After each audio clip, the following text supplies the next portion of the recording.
ఏంటక్క కదలకుండా మెదలకుండా కుర్చీలో కూర్చున్నావు అనుకుంటున్నారా? అదేటో ఎన్న పొగాకు అనుకుంటున్నారేంటి? కాదండి బాబు, పొట్లం ఏంటంటారా? కాసంత ఆగండి, ఇప్పి చూపిస్తాను. దీన్ని తాటి తాండ్ర అంటారండి. మీలో ఎంతమంది తెలుస్తుందో నాకు కామెంట్లో చెప్పండి. నేను ఇప్పుడు చూపించిన పొడుగుంది చూసారా? అది 50 రూపాయలు కొన్నానండి బాబు.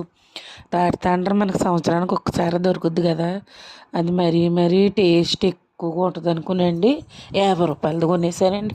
ఆడు 20కి ఇమ్మంటే ఏమని అన్నాడండి, ఓయ్ కొంటే 50 లేకపోతే 100 అన్నాడు. ఇంకేం చేస్తామండి, తగ్గేదేలే అనుకున్నానండి. అనుకుని 50 రూపాయలు ఎట్టి ఈ పొడుగు బారు చేప కొన్నానండి నేను. కొంటే తీరా తిందామని చూస్తే ఏమైంది అనుకుంటున్నారు? అది పులుపు వాసన వచ్చిందండి. తీపి లేదు, ఏమీ లేదు, అస్సలు టేస్ట్గా లేదండి. అబ్బా, రూపాయలన్నీ పూనీరా బాబు అనుకున్నానండి. మీరైతే ఏమంటారో కామెంట్ చేయండి.